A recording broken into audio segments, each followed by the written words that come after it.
Nós vamos falar sobre doenças transmissíveis.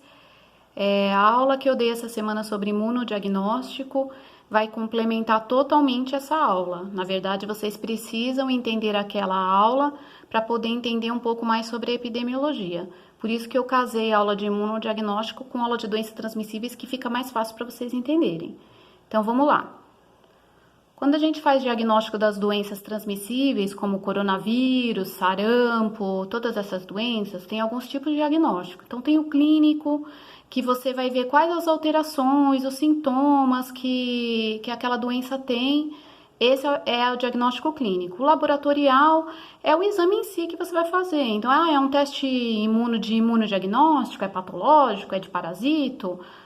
E o anátomo-patológico são as necrópsias, o que é feito, você não conseguiu descobrir com a pessoa viva ou não deu tempo, a pessoa pegou e morreu mesmo, não deu tempo de aguardar esse exame ou não conseguiu descobrir de jeito nenhum, e aí é feita a necrópsia e muitas vezes descobre nos laudos de anátomo-patológico. Quais a aplicação desses testes diagnósticos? Eu faço para quê? Eu identifico e confirmo a presença de alguma doença. Também posso avaliar a gravidade do quadro clínico. Eu vou observar o quanto que aquela doença piorou. Muitas vezes isso é feito por exemplo, na sífilis. Eu posso ver se está aumentando a titulação, por exemplo, que vocês já aprenderam um pouquinho de titulação ontem. Para estimar o prognóstico. Muitas vezes a gente faz testes de doenças diagnósticas para ver qual o prognóstico. Será que a pessoa vai ter cura? Será que o prognóstico é ruim? Será que a pessoa tem mais chances de vir a óbito? Isso é prognóstico. E como que eu monitoro essa resposta a uma intervenção? Então, posso citar a sífilis novamente. Então, a pessoa vai fazer o uso da penicilina benzatina, que é a bezetacil, né? 1.200.000 uma vez por semana, duas, na verdade, uma em cada nádega. E aí, durante 4 semanas. E depois disso, eu vou fazer o exame de titulação novamente, para monitorar como que está essa resposta desse antibiótico no organismo da pessoa. E como quais são as escalas? Como que eles, nesses diagnósticos, eles observam esse resultado positivo ou negativo? Então, tem a dicotômica, que é nos testes, por exemplo, os testes rápidos que vocês viram lá, que eu mostrei para vocês, sífilis, HIV, né? Que aparece o risquinho, positivo, negativo, teste de gravidez também. Pode ser ordinal, né? No ordinal eu tenho, na sífilis aqui, por exemplo, os títulos sorológicos, 1 para 4, 1 para 8, que são as diluições. Lembra que eu ensinei para vocês? 4, 8 diluições, 16 diluições. E a contínua, né? Vou ver enzimas, vou ver o teste de fluorescência. Aqui, coloquei para vocês não esquecerem, mas eu não vou falar de novo. Então, um anticorpo, outro anticorpo, o antígeno aqui, os epítopos, né? Os anticorpos ligam-se aos epítopos dos antígenos. Então, tem que ter na cabeça o que é antígeno e o que é anticorpo. Eu já expliquei naquela aula. Se já tiverem biologia molecular, acredito que ninguém vai esquecer mais dessa ligação. E o teste? Então, é um procedimento que eu vou aplicar para detectar. O que eu vou detectar? Lembra? Eu falei ontem, né, no vídeo da aula de ontem. Agente ou um anticorpo? É isso que eu preciso saber. E eles devem auxiliar, né, a distinção entre indivíduos afetados e não afetados de forma analítica. Não é isso que quer saber do coronavírus, por exemplo? Quais são as pessoas que estão positivas e quais são as que estão negativas, para fazer quarentena, isolamento social, prevenindo anteriormente para a pessoa não ficar doente. Então, querem saber os positivos e negativos. O correto era testar todo mundo, mas o Brasil não tem pernas para isso. Mas esse seria o correto. Qual a avaliação no teste no contexto diagnóstico? Então, é assim, o resultado do teste e o estado sanitário nem sempre estão em perfeita concordância, a não ser que esse teste seja perfeito, senão ele vai gerar mais 2 resultados. Então, ao contrário do que a gente pensa, não existe só positivo e negativo no teste. Existem os falsos positivos e os falsos negativos, que são chamados inconclusivos. Mas o que esse estado sanitário tem a ver? Então, o estado sanitário, ele está relacionado à saúde pública, individual ou coletiva. está também relacionado, vamos supor, à higiene daquele local. Vou dar um exemplo. Vamos imaginar que a gente a gente vai fazer uma visita domiciliar, o quintal tá limpo dessa casa, a gente trabalha tudo na estratégia de saúde da família. O quintal tá limpo, a casa aparentemente tá limpa, mas tem uma pessoa nessa casa com escabiose, que é sarna. E essa pessoa tá com escabiose, tem animais ali também que vivem ali, mas a gente olha aparentemente, os animais não estão com escabiose. Então, parece estar tudo limpo, mas de onde veio essa escabiose? Vai estar no ambiente. Então, esse estado sanitário que aparentemente parece estar limpo, não está concordando com o teste. De repente, a gente faz um teste ali de raspado da pele e deu sim que é sarna, que é escabiose. Mas e aí, a casa não estava limpa?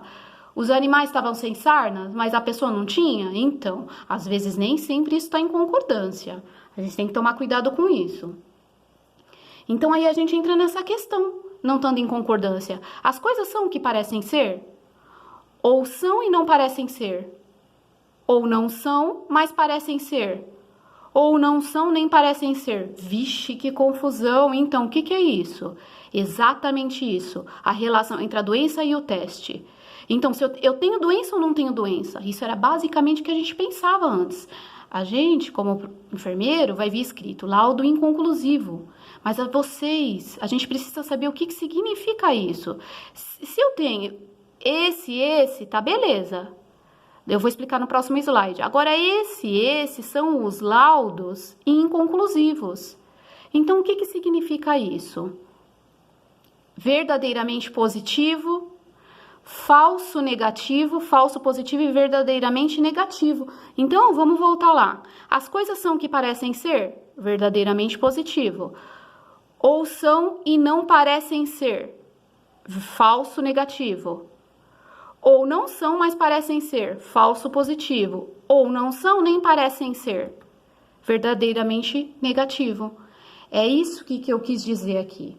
Então, esquece essa história de que o exame é positivo ou negativo, somente. Gente, isso eu tô falando só para doenças transmissíveis, como coronavírus, toxoplasmose, tá? Eu não tô falando de diabetes, hipertensão, não estou falando disso. A aula é epidemiologia. Então, a gente não pode só pensar nisso, que agora vocês são profissionais da saúde, mas eu tenho que pensar na sensibilidade e na especificidade desse teste, que eu falei na aula para vocês de imunodiagnóstico. Quando eu uso um teste mais sensível ou mais específico, a gente precisa saber disso. E isso aqui, esse N aqui, vocês aprenderam com a professora de bioestatística, N é a amostra da população. Então, vocês têm que entender que numa população vai ter falsos negativos e falsos positivos. Aí, eles fazem os cálculos, tá? Eu não vou cobrar isso de vocês, mas só para vocês saberem que existe, para saber se aquela determinada doença, eu vou precisar usar um teste mais sensível ou um teste mais específico. É assim que surgem os testes. Então, um teste de triagem, por exemplo, vai ser sempre mais sensível do que específico.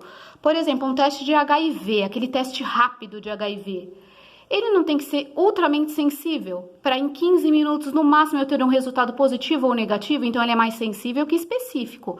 Mas já o teste confirmatório para o HIV, o Western blot, por exemplo, ele é mais específico do que sensível, porque eu vou ter que investigar um pouco mais. Também a gente utiliza esse parâmetro sobre transmissibilidade da doença. Por exemplo, se a transmissibilidade da doença é baixa, eu posso usar testes mais específicos. Se a transmissibilidade daquela doença é alta, eu sempre uso testes mais sensíveis. Então, por que o HIV a gente usa testes mais sensíveis no teste rápido? Porque a transmissão é alta. Eu tive relação sexual desprotegida, pego HIV. Não é assim que funciona?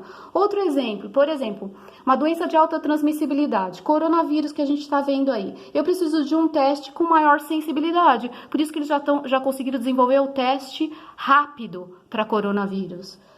Agora, uma doença com baixa transmissibilidade, por exemplo, varicela. Varicela não transmite tão rápido quanto um coronavírus, por exemplo.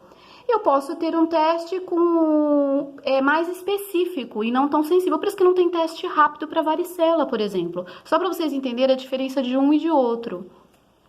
Então, aqui está o quadro, quando eu uso os testes.